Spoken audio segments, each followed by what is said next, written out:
Hello everyone, કેમ છો?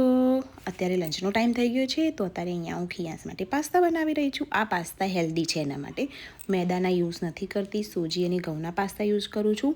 અને ગ્રેવીમાં પણ પનીર, અખરોટ, બદામ, બધા સીડ્સ, બધું ટાઈપનું જે હેલ્ધી વસ્તુ હોય એ બધું નાખું છું. તમે પણ તમારા બેબીને આ ટાઈપના પાસ્તા બનાવીને ખવડાવી શકો છો. જો તમારી રેસીપી જોઈતી હોય તો મને કમેન્ટમાં જરૂરથી કહેજો. અને અહીંયા જો એના પાસ્તા બની ગયા છે ખિયાસના, તો એ એટલો એક્સાઇટેડ છે. હમણાં જો આ કબાટ ઉપર ચડીને જોશે એના પાસ્તા.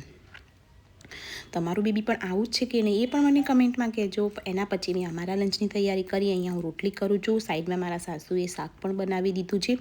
આજે કારેલાનું શાક બન્યું હતું, એટલા માટે મેં ખિયાસ માટે પાસ્તા બનાવ્યા હતા. જો અહીંયા અમારું લંચ પણ રેડી થઈ ગયું છે.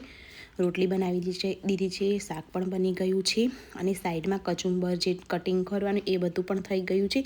અને જો તમારે મારો આ વ્લોગ ફૂલ જોવો હોય તો મારી ચેનલ સબસ્ક્રાઈબ કરી દો. Like, share, comment. Bye bye.